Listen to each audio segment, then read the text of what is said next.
Hello everyone, this is Mr. Sachin Kharade, Assistant Professor of Plant Biotechnology, KK College of Agricultural Biotechnology, Nasik, going to deliver a topic on cell wall, its structure and dynamics. So, we will turn towards the small introduction of this cell wall. So, cell wall was first observed and named simply as a wall by Robert Hooke in the year 1665. In the year 1804, Carl Rudolphi and JHF Link proved that cell had independent cell walls. A cell wall is a structural layer that surrounds some types of cell situated outside the cell membrane. It can be tough, flexible, and rigid, which provides cell with both structural support and protection. So, on the basis of chemical composition of cell wall, there are three types of cell wall we can classify. First one is the bacterial cell wall made up of mucopeptide and muramic acid. Second one is the cell wall of fungi made up of chitin. And third one and most important is the plant cell wall made up of cellulose.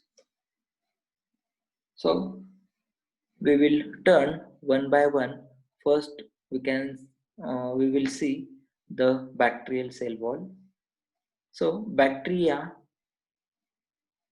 we can call it as a bacterium, constitute a large domain of prokaryote or prokaryotic microorganism. The study of bacteria is known as bacteriology, a branch of microbiology. So the bacteria was first discovered by Anton von Leeuwenhoek in the year 1970. So the bacterial classification is generally on the basis of two types. First one is the gram-positive bacteria and the gram-negative bacteria. So the classification mainly depends on difference in cell wall. So on the basis of cell wall, this bacteria is divided into two types, that is gram-positive bacteria and gram-negative bacteria. So we can see the detail afterwards. So the peptidoglycan, also known as murine, is a polymer consisting of sugar and amino acid that form a mesh-like layer outside the cell membrane of most of the bacteria forming cell wall. The sugar component consists of alternating residue of beta-1,4 linked N-acetylglucosamine and N-acetylmuramic acid. These subunits, which are released to glucose in their structure and are conveniently joined to one another to form glycan chain. So the peptidoglycan is attached to the N-acetoglutamic acid is peptide chain of 3 to 5 amino acid. The peptide chain can be cross-linked to the peptide chain of another strand forming the peptidoglycan. So these N-acetylglucosamine and N-acetylmuronic acid form a mesh-like structure. We can call it as a peptidoglycan structure. So, types of cell, types of bacterial cell wall on the basis of structure of the cell wall and to their response to stain, bacteria have classified into two types. First one is the gram-positive bacteria and second one is the gram-negative bacteria. So, the gram-positive cell wall may have following character, usually thick, homogeneous, composed mainly of peptidoglycan layer. It accounts 50 to 90% of the dry weight of the cell wall, contain large amount of teichoic acid. So this is the actual structure of gram-positive cell wall. You can see. So this is the peptidoglycan layer, which is main part of this gram-positive bacteria. So next one is the gram-negative bacteria. So it is multi-layered and more complex than the gram-positive cell wall. So the peptidoglycan of gram-negative bacteria is thin, comprises only 10% or less of cell wall. Outer membrane lies outside the thin peptidoglycan layer and most abundant protein is Brown's lipoproteins. So this is the structure of gram-negative cell wall. We can see it is multi-layer. We can see outer membrane, peptidoglycan, and inner membrane. So it is a multi-layered cell wall. So lipopolysaccharide having the O polysaccharide, co-polysaccharide, and L a lipid which is composed of this outer membrane. So this is also phospholipid and periplasmic space which is in between the peptidoglycan layer and some membrane proteins which is also inside the intermembrane. We can call it as a porins also.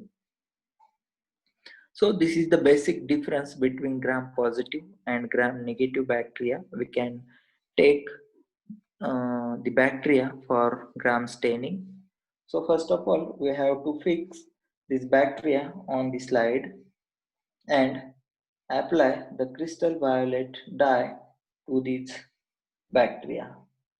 So after all, we have to give the iodine treatment to these bacteria, and after all, we have to decolorize it by the washing.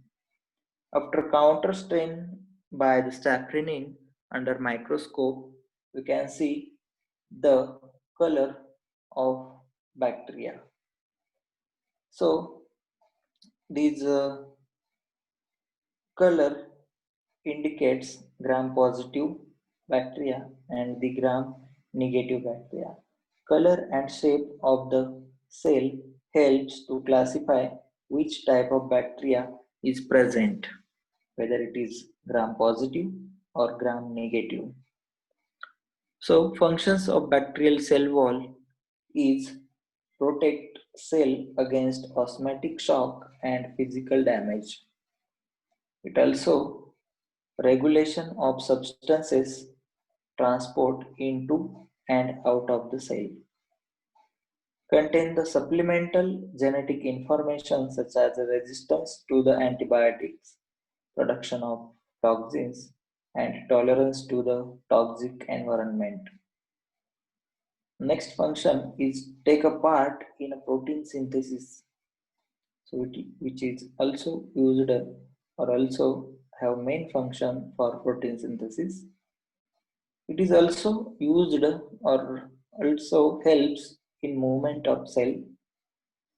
It is also storage of minerals. Next cell type or cell wall type is fungi. So fungi are eukaryotic microorganism. Nearly all are multicellular.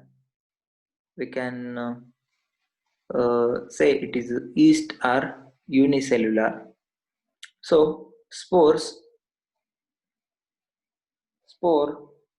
bearing protist that lack of chlorophyll. So the two types, first one is the yeast and second one is the mold. So mold are the filamentous and multicellular in structure. So the cell wall is made up of chitin, mainly the polymer of acetylated amino sugar N-acetyl glucosamine. Second, made up of glucans, and third one is the proteins. So glucans and chitin are components of the primary cell wall. Then the proteins are components of secondary wall, and other component includes chitosan, metal, melanins, and the lipids. So this is the basic structure of fungi cell wall or fungus cell wall.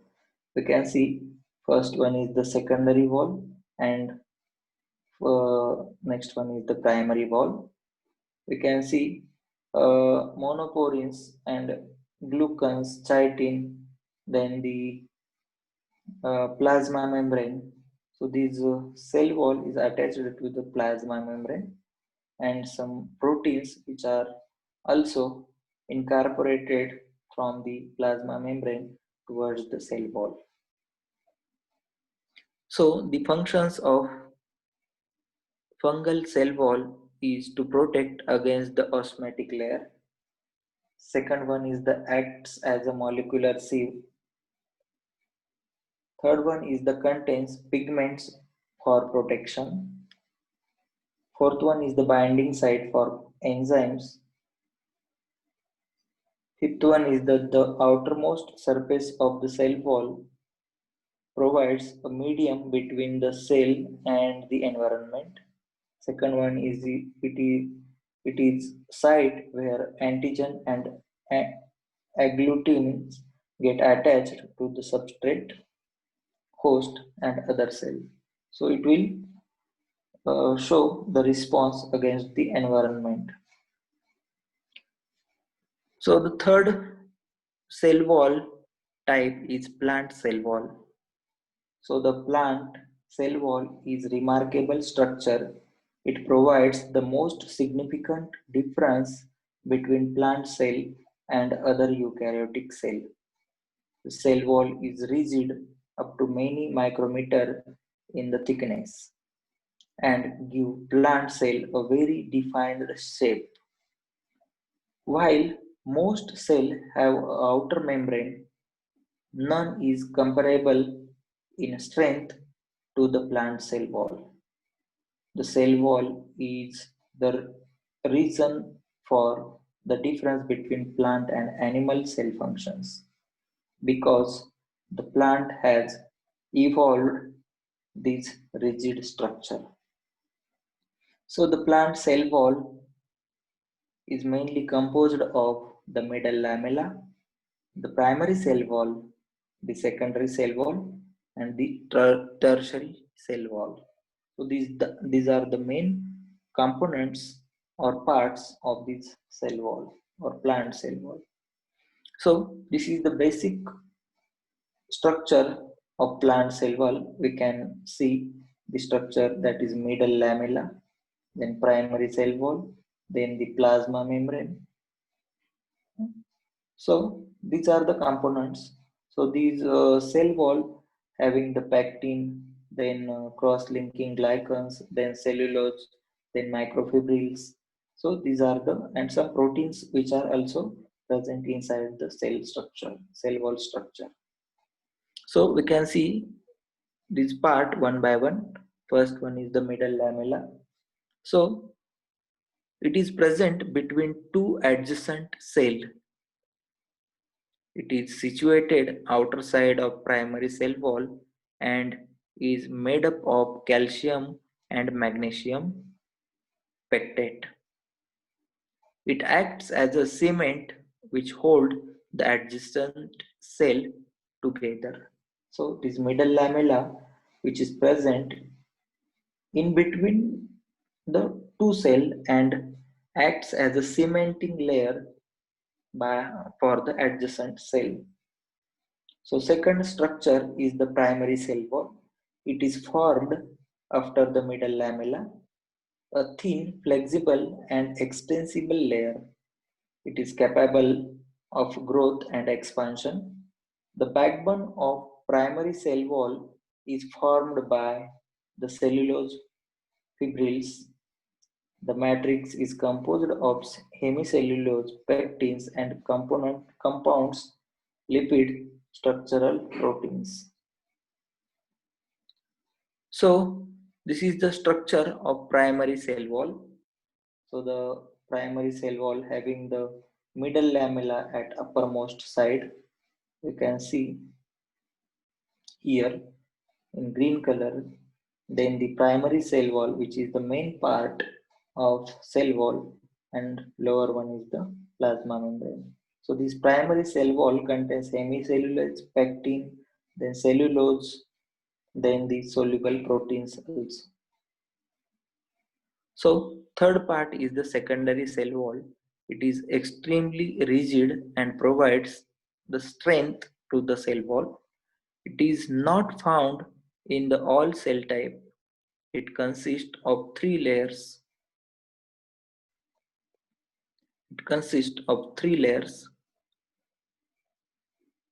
Known as S1 outer, S2 middle, and S3 inner.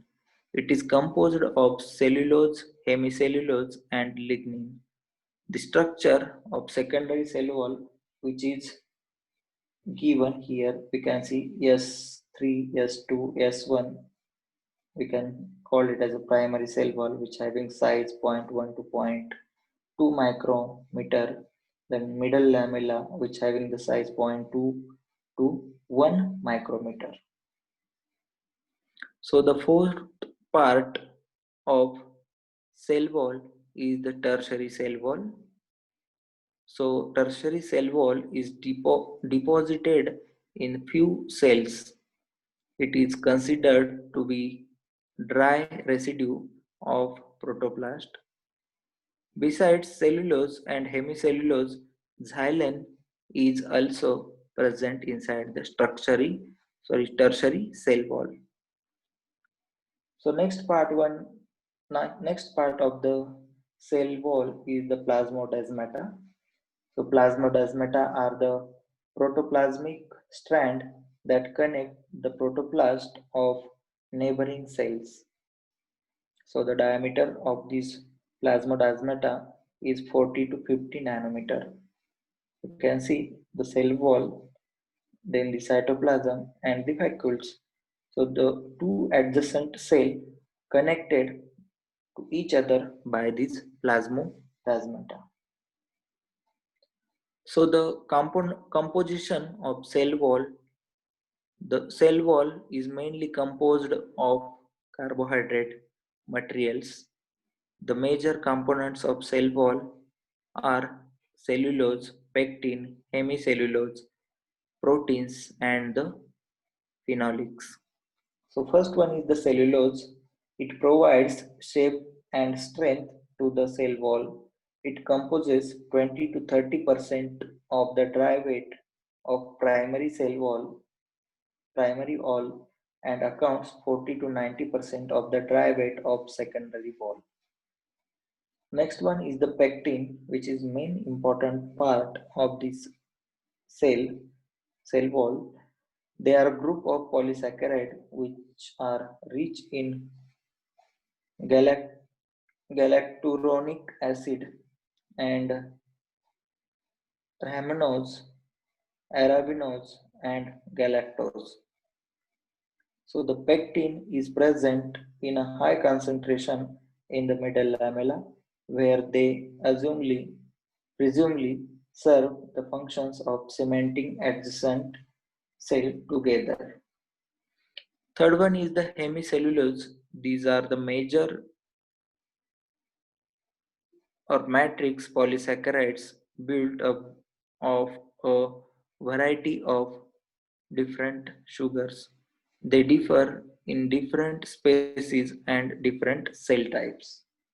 Next one is the xylem. This typically makes up roughly 5% of primary cell wall and 20% of secondary cell wall in dicots. This hemicellulosic polysaccharide is linked with the xylose and arabinose. Fourth part is the proteins. So proteins also plays the main important role of cell wall. Different varieties of proteins are present in the cell wall, most of which are linked with the carbohydrate forming glycoproteins. The cell wall glycoprotein exten- extensin contains an unusual amino acid hydro, hydroxyproline about 40%, which is generally absent for the protoplast. So the extensions are present in the primary cell wall of dicots, making up on to 10% of the cell wall. So these are the important composition part of the cell wall.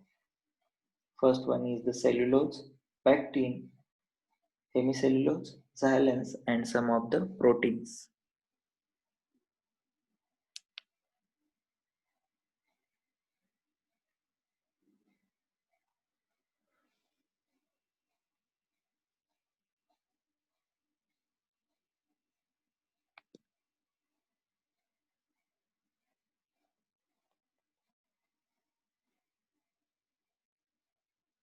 So the next part is difference between the primary and secondary cell wall. We can see different features of primary cell wall and secondary cell wall. The occurrence in all the plant cell and secondary cell wall only matured and non-dividing cell. The feature is position inside the primary cell wall is inner to the middle lamella, and inside the secondary wall it is inner to the primary cell wall. So the nature of primary cell wall is elastic and thinner, and inside the secondary cell wall nature is inelastic, rigid and thicker. Nature of growth inside the primary cell wall is, and it is acceleration. Then the pits inside the primary cell wall is absent, and the pits inside the secondary cell wall is present. Additional materials which is absent inside the primary cell wall, but inside the secondary wall there is lignin, severin and cutin. Then the amount of cellulose inside the primary wall it is low, and inside the secondary wall it is high. Then the extensibility is present inside the primary cell wall, and it is generally absent inside the secondary wall. Then the arrangement of fibrils in the primary cell wall is wavy and loosely arrangement, but inside the secondary wall it is closely strength and parallelly arranged. Then the hydration inside the primary cell wall it is more than 60%, and inside the secondary wall is less than 30 to 40%. So the functions of the cell wall is they determine the morphology, growth and development of plant cells. They protect the protoplasm from the invasion by viral, bacterial, and fungal pathogens. They are rigid structure and thus it is helps the plant in withstanding the gravitational forces. It also they are involved in the transport of material and metabolites into the out of cell. They withstand the turgor pressure which develops within the cell due to the high osmotic pressure. So with this, we have seen the main introduction of cell wall, then the different types of cell wall, which is mainly the bacterial cell wall, then the fungal cell wall, and third one is the plant cell wall. Also, we have explained very much detailed structure of this plant cell wall and hope you will get all the points. So, thank you for listening. Thank you very much.